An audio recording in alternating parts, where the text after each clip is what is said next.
Hey, as these guys are doing, I just want to say one quick thing. Go Cougs. Yeah, look at this. Yeah, I like that you wore your Coug polo right down the center aisle. That's awesome, Cole. Thank you. Yeah, go Cougs. Cougs won yesterday. That's something to celebrate.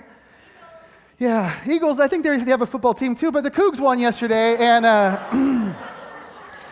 it was fun because my buddy that's in town, we went to a place to watch the game, and midway through the game, my other friend Jason came to join us, and the difference is this. We're sitting in this place, everybody's wearing Coug gear, and Jason is an Oregon State Beaver, and so he shows up with his orange and black on. He's the only guy in orange and black, only guy that looks like a pumpkin in the room. And we did to him what happens to pumpkins. He got smashed, right? He didn't like that joke last service. He thought I was calling him robust. I just said it was just a Halloween-themed thing. No, he's just kidding. But it was funny, and I was kind of laughing, thinking about sports teams and how you can always identify somebody. You know, if we're into sports, if you're into a team, you know you're into a team. And so we're going to actually start today with a little game. And you know who somebody follows based on what they wear. And this is a case in point. I'll give you a chance to guess this first one. Who does this guy follow? Who is it? Green Bay Packers, right? That's a very unique cheesehead right there, right? Green Bay Packers. How about this one? Arizona Cardinals, right? I used to not be very proud of them. These days things are changing, but yeah, Arizona Cardinals, yeah. People do all kinds of things. How about these guys? The Saints. I loved this picture. I thought that was so creative. Like the bishops cheering for the Saints. I just thought it was kind of a fun thing. So it's really obvious, you can tell who somebody follows based on how they dress. Doesn't just apply to sports, actually applies to religious groups as well. Case in point, check this one out. What religious group? Muslim. How come you guys are whispering? Muslim. You guys go from Green Bay to Muslim. He knows he's Muslim. It's okay. Yeah, so he's Muslim. Yeah. How about this one? What group is this? These guys are Sikhs, right? Sikhs. Which, by the way, couple of good-looking guys rocking that thing. You have to be good-looking and confident to rock that thing that well, right? Like, that's awesome. Sikhs, there's Sikhism, 5th largest religion in the world and growing today. All right, here's another one. Buddhists, right? I chose this picture because this guy on the end here, he was opening his eyes during prayer. Like, busted, right? Right? So there's this interesting thing, right? So we know we're sports fans based on what we wear. We know maybe what religious group we are because of what we wear. So then the question is, what do Christians wear? Do we wear this? Right? Please no, right? I hope that's not the uniform. How about this? Right?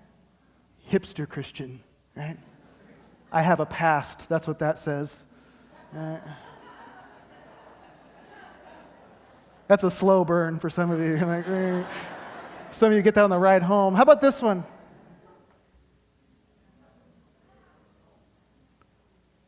So I think there's this question as Christians, what do we wear? What are we known for wearing? How do people identify us based on what we're wearing? Do people identify us based on what we're wearing? What should we as Christians be known for? It's actually a question that the Apostle Paul answered in the book of Colossians, this book that we've been looking at in our series, Free to Be. And it's really fascinating, and maybe it should make us a little bit nervous because you think about what maybe they were wearing then. But there is this dynamic of Paul saying, here is what you should wear. Here is what you should be known for. And it's really an emphasis that Paul returns to over and over again as he writes to various churches and groups of Christians. And it's something that he returns to that actually was a part of the teaching of Jesus that Paul seems to revisit over and over again. There was this one particular scene in John chapter 13 when Jesus is having a conversation with his disciples, and he says to them, I'm going to tell you about something that's brand new, something you've never heard of, something that this is going to be revolutionary for you. These are the words that Jesus spoke in John 13, and they're the words that Paul seems to unpack over and over again. He said this, a new commandment I give to you, that you love one another. Now, if you stop right here midway through this verse and you think about Jesus gathering a group of people like this together and saying, I got something new, you should love each other. Most of us and most of them would have listened to that and said, this is not revolutionary. We've been hearing this for a while. We know we're supposed to love each other. Like, We didn't need you to come tell us this. But what's genuinely new and revolutionary about this is what Jesus says in the second half of this verse. A new commandment I give to you, that you love one another, just as I have loved you, you also are to love one another. So it's like Jesus is saying, listen, if you forget everything else that I've told you, all the travels, all the walking on dusty paths, all the things we've done together, you and disciples and I, he's looking at these guys and he's saying, I'm giving you a new commandment. Like it's one of the few times Jesus says, this is a commandment. He says, I'm giving you a commandment, and I say that you're to love one another the way that I have loved you. You do love the way that I have loved you. That's what your responsibility is. He's not saying, I want you to love another the way that you have loved another in the past or way another has loved you. I don't want you to one another the way that you have one another. That's not what Jesus is saying. He's saying, I want you to one another the way that I have one anothered you, the way that I have loved you, the way that I've done this. Some of you are like, what? Like, Jesus is saying, you're not the standard for what it looks like to love one another. I am. So what's he really saying to these guys? It's as if Jesus is saying, listen, Matthew, do you remember when I met you? And if you read the story of Jesus meeting Matthew, it's an amazing story. Because Matthew is a tax collector. He'd obeyed his country. He'd disobeyed his country, disobeyed the people in his faith. He's sitting at a tax collector booth, and Jesus approaches him at a moment when probably his disciples were ready to spit on Matthew, to maybe punish Matthew, to whip Matthew, to do something to Matthew. Jesus comes to Matthew when he is blatantly not believing the right things, not saying the right things, not living his life the right sort of way. Jesus comes to Matthew in that circumstance and says, hey, I know that. I know that you don't believe all the right stuff and think all right, and I know this is true, but would you follow me? He looks at Matthew and he's saying, listen, I want you to love others the way that I loved you, that when you weren't believing right, thinking right, doing right, I still came to you and said, come on, follow me. Or maybe he was looking at Nathanael. Nathanael is who is responsible for saying, what good thing could ever come from Nazareth?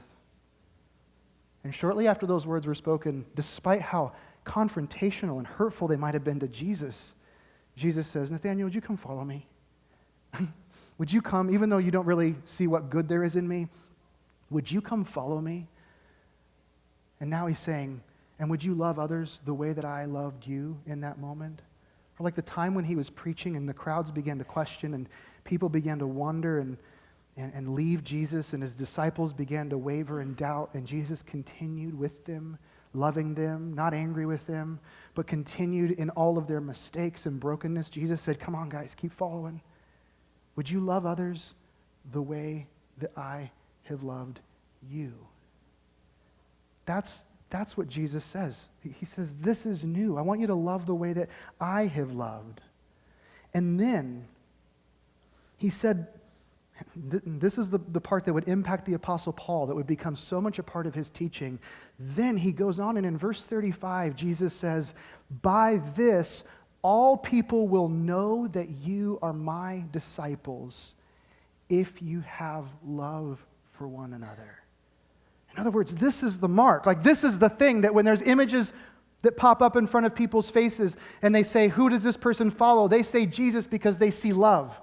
Like, there's such a tangible experience with you that is full of grace and love and compassion that people say, you must be a Christ follower, that the mark that distinguishes you as an individual, the thing that makes people realize you follow Jesus, that they'll look at your life and they'll say, the only way that I could explain who you are and how you behave and how you treat me is that you're a Christ follower. It's the only thing that would make a person do this. That's the one thing that he says we should be known for. That's what we should be wearing. Jesus is looking at these guys and he's saying, this is such a big deal. And the next verse, this funny thing happens where Peter just leaves the subject matter and he goes, well, Lord, where are you going? And if you read it all together in one paragraph, you realize how funny it is. Like, Jesus has been talking to them about where he's been going, but now he says, here's this thing I want you to know about. And Peter's like, yeah, I get it. I get that you want me to be loving, but where are you going? And Peter's so caught up in wondering where Jesus is going that he's missing the commandment to love one another and be known for your love for one another.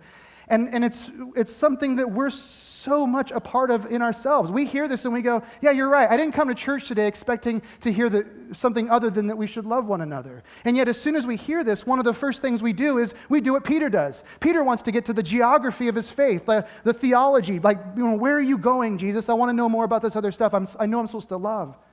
And there's such a disconnect for him, and there's such a disconnect for us that we hear these things, and so frequently we begin to move away from what Jesus has just told us to the things that we want to hear. In fact, oftentimes what that drags us towards is religiosity. I've been saying this throughout this series, that our faith has a tendency, has a gravitational pull towards religion, towards rules, towards ritual that is based on our behavior. We do things to somehow make God happy with us, and somehow once we enter into faith, and for some of you, you've walked this out, you know what I'm talking about, you enter into this faith relationship with God through Christ, you receive His grace, you understand His love, and then there is this drift towards rigidity and back towards religion, back towards behaviorism. That's a reality that happens for all of us, and yet it's such a disconnect when we think about what Jesus is commanding us to be known for. Jesus is saying, listen, in no way can you ever allow the way that you obey religious ritual to replace how you treat people. Like, it'll never be acceptable. You can never excuse the way that you talk to people, treat people, think about people based on how much you read your Bible or how frequently you attend church. You can't just say, well, I attend church a lot, and so because of that I get to mistreat people. No, Jesus says treating people well is what it means to be a Christ follower. In fact, some of you, maybe you kind of wander in on a Sunday like this, and maybe it's been a while, and maybe the reason it's been a while, the reason you're hesitant to be a part of a church is because in your experience, some of the people that maybe knew the most about the Bible, or maybe people that maybe were the most consistent in church, were also some of the meanest people that you ever met. Isn't that an irony? We can know all of it, and we can attend every week, and yet we can still somehow hurt people. Because it's a lot easier for us to check things off the list than it is to love people. It's a lot easier for you and I just to keep going, man, I did this, I did my duty, I feel good about myself, and I feel like I think God's happy with me, and we just keep checking off the list. And that's way easier than becoming the loving person that Christ is calling us to in John 13. So 22 years or so goes by. Jesus has this conversation with the disciples. About 22 years goes by, and we pick up in the book of Colossians, where this guy, Paul, who was not one of the original disciples, has become a Christ follower. Actually, previous to that, he was killing Christians, and then he becomes a Christ follower himself. He experiences his radical transformation, and he starts spending his time traveling the Mediterranean, which sounds romantic and wonderful today, and it was not so much then. Like getting on ships you and I would never get on, taking trips you and I would never see as being fun or romantic or a vacation. The Apostle Paul travels the Mediterranean, and he's telling people about the message of Jesus, telling them about this radical love, exhibiting it to them, and as a result, churches are being formed. These groups of people are gathering, and the church at Colossae is one of these churches. It's about an hour from Ephesus. It was a place of significance. These people have gathered together, and now Paul is writing this church and other churches to coach them and encourage them around what it looks like to really follow Jesus. And specifically, he comes back to, over and over again, you and I being known for our love, being known for what Jesus was talking about in John chapter 13. So the book of Colossians in chapter 3 starts to get really practical, and that's where we've been the past couple of weeks. Paul is moving to a place where it's no longer about here's who Jesus is and here's who you are. Now he's moving to a place of if these things are true, then this is what it looks like for you and I to practically live our faith in the here and now. Last week we left off in verse 10 of chapter 3. We're going to pick up in verse 11 of chapter 3. So if you have your Bible, open it up to that. If you don't have your Bible, the words will be on the screen and you can follow there. In either case, I encourage you to take notes, write things down if something hits you or strikes you. But this is what Paul says as we live this out. Listen to this. He's concerned about what we're known for. He starts with, here there is no Greek, not Greek or Jew, circumcised and uncircumcised, barbarian, Scythian, slave, free. But Christ is all and in all. Now, I have this funny little habit when I'm studying, and sometimes I'll be going through the verses that we're going to look at on a particular weekend, and I'll fixate on certain words. And every now and then I land on a word that I think, why in the world am I focused on this? Sometimes that turns out really bad because I spend way too much time studying stuff that doesn't ever get said on Sunday morning. And sometimes it's just weird stuff, right? But then sometimes I study on a word and I'm like, man, I can't believe I settled on this word, but the result of this is something really fascinating when you think about it. And for me, as I was walking through this, there was this one word that I kept getting stuck on, and it's the first word of the first sentence, verse 11, when he says, here. Here. Here there is not Greek or Jew, circumcised or uncircumcised, barbarian, Scythian, slave or free, but Christ is all and in all. Here. And I couldn't get past this word here. Like here, where is here? When Paul says here, these things are true, is he talking about a location? Is he talking about a room like this? Is he saying, well, in churches when they gather within these four walls, here, these are the things that are true? Is he talking about a city where the gospel had been so prevalent and so active in penetrating people's hearts that things had changed? And so here, maybe in the city that he's writing in, those things are true. Well, probably not because he was writing from prison, so that's probably not the case. So what's he talking about when he says here? Is this some sort of physical place? The answer is yes. When Paul says here, he's very specifically saying this has to do with geography. This has to do with location. This is a spot that you can find on a GPS and mark a waypoint. Here, there is no Greek nor Jew, circumcised, uncircumcised, barbarian, Scythian, slave or free, but Christ is all and in all. He says here, this is true. Here, it's a place. It's a location. So what is he talking about? Is this a new place? Yes and no. He's saying this is the same place, but it's also a new place. It's a new place not because the geography has changed, but because of the people that are living in it have been changed. There is a new place, and now in this place, there is a group of people who are living as the new humanity. There's a group of people who are living out new purposes. He's saying here is a new place because we are here. Christ followers are here. He's acknowledging and saying that the texture of cities and the way that neighborhoods feel, they're dramatically shaped and differentiated now because we are here, you are here, and I am here. And that is a new reality. There is a new group of people who now shape what this place is all about. There's this presence of this new group of people who no longer live the way that everybody else lives, nor do they live for the things that everybody else lives for. They live for the purposes of God. They're a population who are breathing and living shalom into communities and wholeness, and they're undoing injustice and they're healing brokenness. That's who these people are. They're living the way that God created them to live, and they're loving the way that God created them to love. That's who this group of people are. They haven't just been rescued from something. These aren't just a group of people who you were broken and a sinner and now we rescued you from hell, but they've been rescued to something. They've been released to live with purpose. And they are the new humanity. We are the new humanity. And we are here. Right in the middle of the place that we always were is this here that Paul is talking about.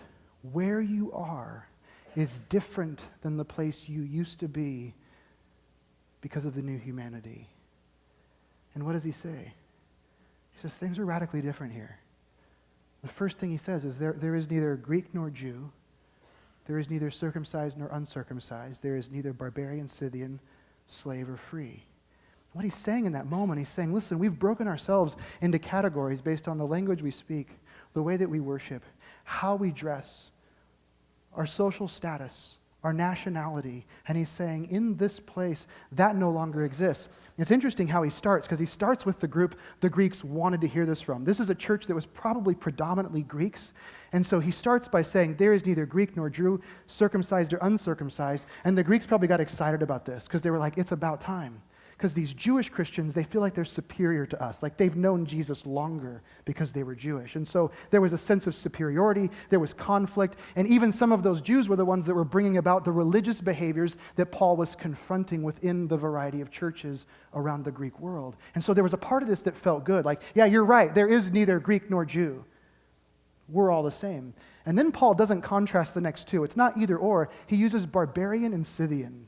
Barbarians and Scythians. Essentially, this was a group that the Greeks would have known about but didn't really want to talk about. The barbarians were those that weren't Greek. They were the people living in Greek lands who came from other places. They spoke different languages. They had different traditions. They came from different nationalities. These were those that had gathered from around the world, the Roman Empire, and been spread out in all of these different Greek places. And there was a sense of superiority that the Greeks held towards the barbarians. That's why they called them barbarians, right?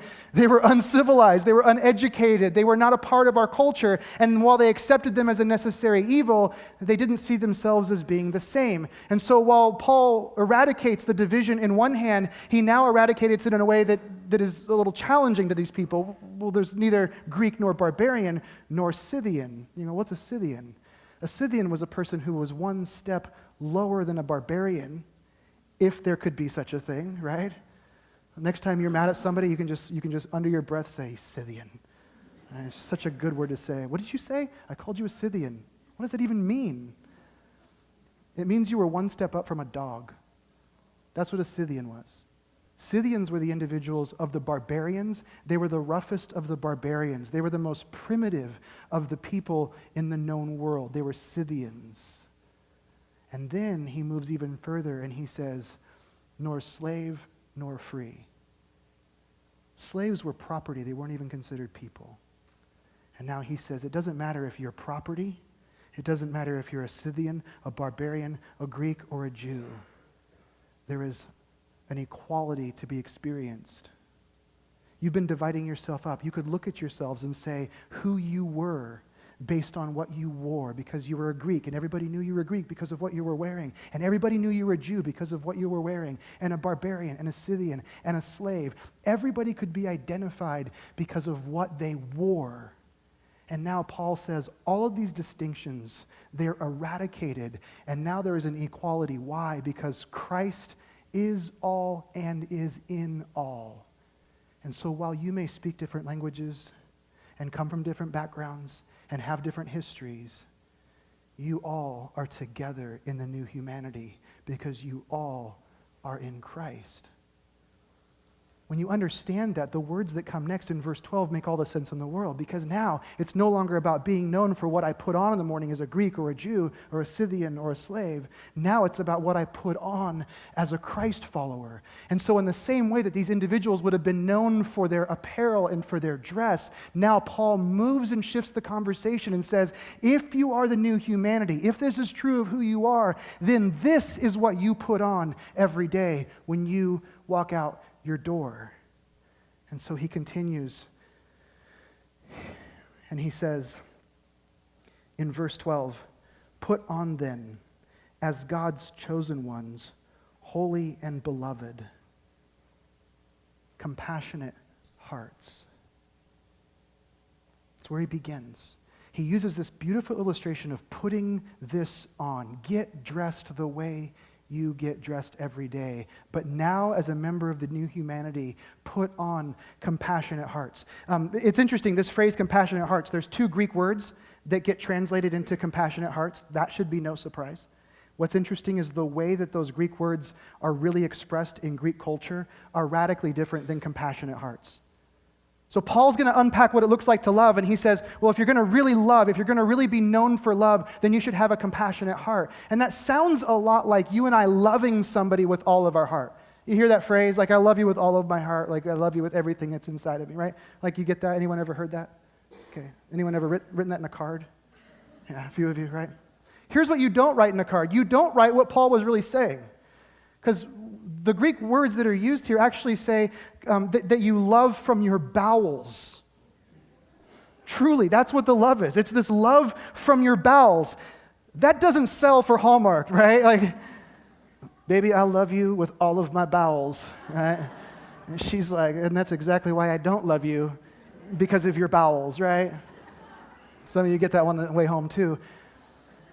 But there's this idea of feeling it. You know what it's like to feel something in your bowels? Like something happens and you feel it in your bowels. It's something that makes you sick. You identify there's something in your stomach. Do you know what I'm talking about? Like somebody goes through something and it is so painful and so dark and so difficult that you find yourself aching with them. My friends Anthony and Stephanie that have been hanging out with us the past couple of days, we were talking about it after the last service. That's what I felt when I found out they lost their son. There was this aching in my bowels. There was this sickness that was inside of me. Like, man, I can't imagine living in that place. That's what Paul is talking about. He's saying, put on compassionate hearts. Put yourself in a place where you identify so closely with the angst that somebody is going through, the disappointment that somebody is going through, the frustration, the brokenness, whatever it is. Put yourself so much in their shoes that as they share those things with you, you ache with them. There is something in your bowels that churns because of what they're going through.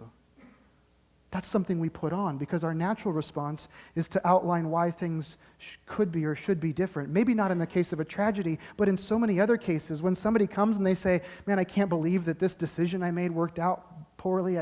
I can't believe I got this grade in a math test. I can't believe that my car broke down or whatever it is. There's a tendency inside of humanity when it's those kinds of things to just go right to the I told you so's, right? Like some of you as parents, you know what this experience is like. Your kids come and they say, I can't believe I got this bad of a grade. And we go, well, it doesn't surprise me because you never studied all year long, right? And we want to say, well, I told you. And our natural response is to point, well, hey, listen, I understand the circumstances of this relationship bottomed out. And you have that friend and you watch them and you say, but there's a part of you that wants to rise up and say, well, do you remember 6 or 7 months ago when I sat you down for coffee and I tried to warn you, right? I tried to tell you that he was no good, right? Like we want to go there first. And what Paul is saying, don't go there first. Get in their circumstances. Identify with them. Don't justify the reasons for just dumping your truth bucket on them in the moment. Be known for a compassionate heart. Feel what they're going through in this moment. I want you to put this on. I want you to wear compassion. And then he goes on and he adds another one. He says kindness. I want you to put on compassion, and I want you to put on kindness. And do you know what kindness is? Kindness is when you leverage your strength for somebody else.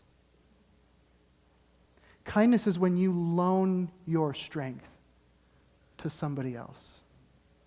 Kindness is when somebody else is in a circumstance, and you step in a way that only you could, and you help them out. That's kindness. Kindness isn't talking nice. Think about when you say somebody's kind. Oh man, that guy's really kind. Such a kind person. Is it just because they talk nice? No, usually it's somebody who has used their resources, their power, their strength, their ability, and they've used those things and they've leveraged it for you for some reason. That's what kindness is. It's leveraging your strength, your ability for somebody else's need. And Paul says, listen, I want you to develop this new habit, this new approach to life where you loan yourself to others for their good. And then he continues, put on compassionate hearts, put on kindness, put on humility. Humility is one of those words we really mess up in our world today. We have a great sense of false humility. Sometimes we just totally misunderstand humility. Humility is a word that truly is supposed to be applied to how we approach other people. And in this context, what Paul is saying is that there's an accurate view of who we are in relationship to others. That's what humility is. Humility means we see ourselves clearly in the context of humanity. We have a clear sense of who we are and who others are as human beings. There's this understanding that we are a particular sort of person in view of God, and so are they.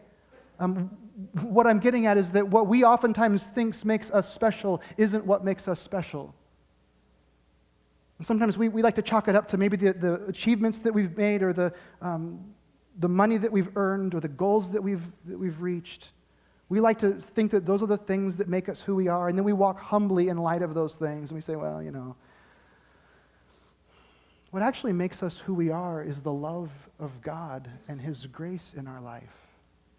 That's what makes us the people that we are. And what that means is the very thing that makes me special is also present in you. And so humility is about me recognizing and realizing that you are just as loved by God as I am. You're just as cared for. You're just as meaningful to him as I am. And so humility is me not trying to pump you up or pump me down artificially, but humility is me recognizing that both of us are loved by God and equally cared for and equally extended grace. That's what humility is. Exude that kind of humility. And then he continues. Put on compassionate hearts, kindness, humility, and meekness. Another word for meekness is gentleness. Meekness is the decision to respond in light of your strength and weakness rather than responding out of my strength and weakness. That's what meekness is all about. Let me say that again. If I'm a meek individual, if you're a meek individual, if meekness is something, which by the way, guys, we love this. This sounds so manly, right? I'm really meek. What are you working on these days? So I'm just working on my meekness muscles, like in the gym. But meekness says that I'm responding not based on my strength, not based on my weakness, but I'm responding based on your strength or your weakness. It means I'm adjusting my strengths to meet you where you are. It means that my response to circumstances and situations is not based on how good I am or how bad I am, but it's all being adapted to and adjusted to you. Meekness is my decision to respond to you in light of your strength and weakness rather than my own. It's putting you first and adjusting appropriately.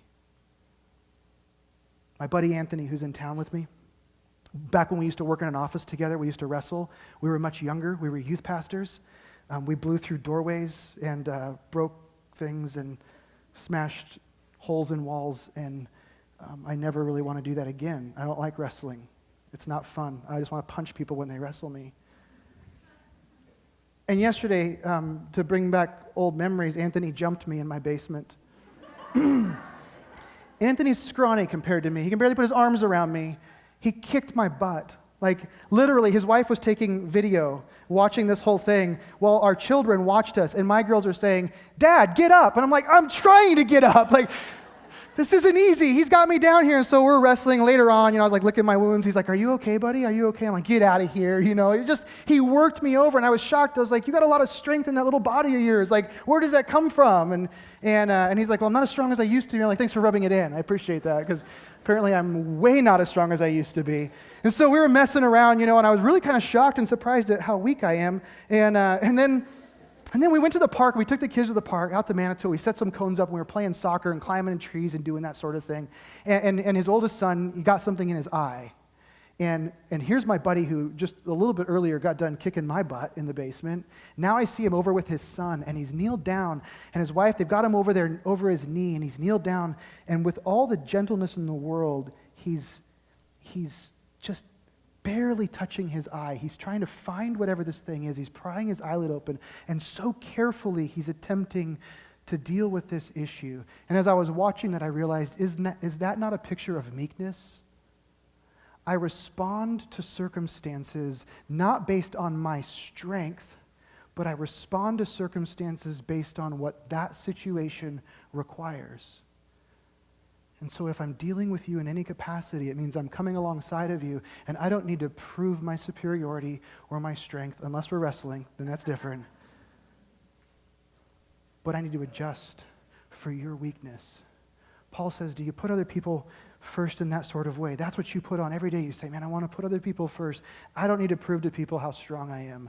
I can actually meet them where they need me to meet them. My relationship is worth me adjusting for. And then he says this, which ties right into meekness, patience. Put on as this new humanity compassionate hearts and kindness and humility and meekness and patience. I love the word patience, and here's why. It assumes that there's a reason that we need to be patient. You know what I'm saying? Like, patience means somebody has done something to frustrate you. You can't be patient in your world if everybody is perfect all the time. Do you know what I'm saying? It's like when he says patience, you know what he's doing? He's simultaneously identifying the reality that people are going to mess things up. They're going to do things that frustrate you. They're going to forget where they put the keys. They're going to lose things. They're not going to show up on time. They're going to say things that are hurtful. They're going to do things that wound you. The assumption when he says put on patience is that you are living in a world full of people who will not meet your expectations. And you're not going to meet theirs either, which is also encouraging too, right?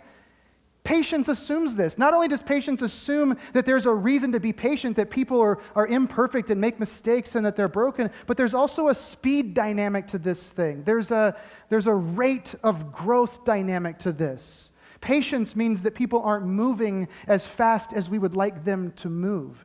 So the picture that's painted when we use the word patience is that there's somebody who's at a particular point or place in time. Maybe it's emotionally, maybe it's physically, maybe it's spiritually, and they're at this particular place, and suddenly they make a decision or a mistake or they do something, and you find yourself at some other point saying, "What are you doing over there? You should be here right now. Like, you shouldn't be behaving this way emotionally. You shouldn't be behaving this way spiritually. You shouldn't be doing these things. You need to be here."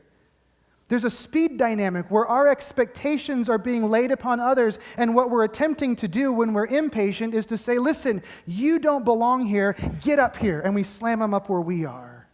And what Paul says is there is a sense of us putting on patience where we look at people who are spiritually not where we would like them to be, or emotionally or relationally not where we wish they were, whatever it may be, whatever capacity. We look at them, and rather than us trying to rush them to the point where they meet our expectations, we find ourselves walking back to join them and to join them in the journey forward as they move down the road. We put on patience. We look at people with a whole new perspective, and again, we find ourselves going to them and meeting them where they are at. We slow down and exhibit patience. I love this quote, and I came across it last week, and I don't know who said it because I didn't write it down. So last service, a bunch of people asked me for it, and I said, "I don't know who said it," but I knew I couldn't take credit for it. So here's a quote that I found last week, and I loved it. "You can't sanitize grace. You can't stuff it into a blue blazer and make it wear khakis. Grace is messy, offensive, and it sometimes misses church. To expect God to pump prefabricated plastic moral people out of a religious factory is to neuter grace and chain it inside a gated community. If God's scandalous relationship with the 12 thugs means anything, then we should expect a variegated spectrum of righteousness and be patient or repentant when such sanctification doesn't meet our expectations. God meets us in our mess and pushes holiness out the other side. Not anti-mixed bathing holiness, but the real stuff. The holiness that serves the poor, prays without ceasing, redeems the arts, loves enemies, elevates community above corporate success, and preaches the life-giving gospel of a crucified and risen Lamb in season and out." That is what he's telling us to put on. And then he continues with these phrases that are linked together. In verse 13, he says, "You bear with one another, and if one has a complaint against another, forgiving each other, as the Lord has forgiven you, you must also forgive. As the Lord has done it for you, you do it for others." One another. You don't do for one another what you've done for one another. You do for one another what he has done for one another. Paul brings it back to this. And then he says, above all, over all of this, put on love. Verse 14, "Above all these put on love, which binds everything together in perfect harmony." Some of you may say, "This is exactly what I expect to hear in church, that I should be loving and compassionate." And I'm not surprised at all. And that's probably a good thing to hear in church, right? But you don't know my life and all the stuff that I've got to get done the rest of the day and tomorrow, right? There's a part of you that hears this and you think, well, if I'm really this compassionate, and if I really, really care deeply in my bowels, and if I'm that patient, and if I'm that meek, and I do all these different things, I'm probably not going to get anything done, right? Because we need to be honest. Like, I'm going to be honest. Like, as much as we all expect this to be a message we hear in church, I think we also need to be honest and say, the tension in this is, well, then how do you go out and live the life we're supposed to live tomorrow? And where I find credibility in this is the guy that wrote it. Because here's a guy who was about as type A as a human being could be. And he did things we're still talking about 2,000 years later. We are still remembering him because he jumped on crazy ships and he went to crazy places and he said things he shouldn't have said in front of leaders. He did all of these outlandish things. He did this, and he did it all through the transformation that he's preaching here. He became a new person. He put on these things, and he made a difference. And that's what this is about. Jesus didn't come so that he could make a point. If Jesus wanted to make a point, if that's what this was about, and if that's what all these writings were about, Jesus could have made a point in like 15 minutes or less. Jesus came to make a difference. That's what he came to do. And he left his church here to make a difference, not a point. He came that we would make a difference, that you and I would make a difference. And the way that that difference is made, the way that that happens in our culture, the way that difference happens in our city, the way that difference happens on our campuses, the way that happens in our relationship, the way that difference is made in your friendships, and the way that difference is made in your homes and in the places where we eat and sleep, all these, where the difference happens is not when we decide we're going to make a point about Jesus, but it happens when we become the kind of people in whom others sense genuine compassion. And they say, I can't believe you cared about me the way that you cared about me. Difference happens when there's this extraordinary kindness where we leverage our abilities and strengths for the things that other people need.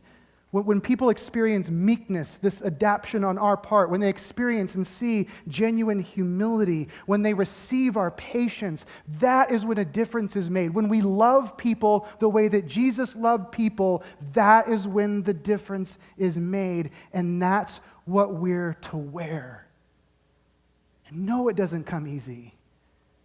If it did, we wouldn't be telling you to put it on, right? Paul wouldn't be saying, put this on. We have to continually do this. Jesus wouldn't have called it a new commandment if it was something we just did naturally. But Paul brings us back to the gospel because the gospel is what allows us to be the people who can do this.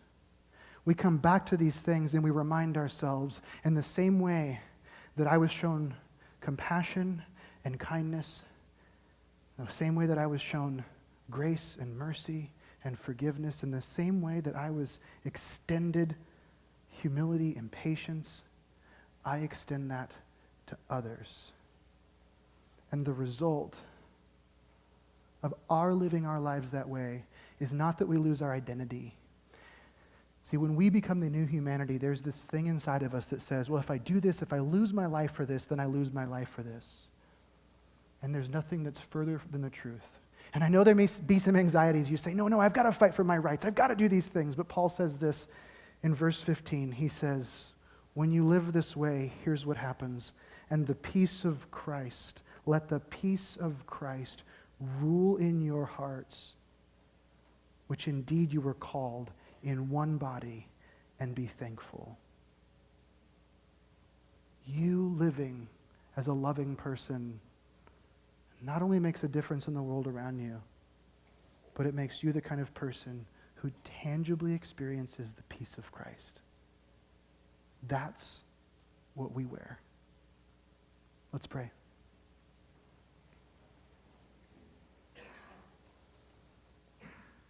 Lord, I pray that you would challenge us, that you would use these words to reveal to us those places where we've justified not treating people well. The divisions, the barriers, the behaviors, the things that we've said, you know what, I don't have to love that person. I pray that you would challenge us to be the most loving, not just because of the love, but because of the difference that you've called us to make. I pray that you'd allow us to see that when we love, we transform homes and communities and campuses and relationships.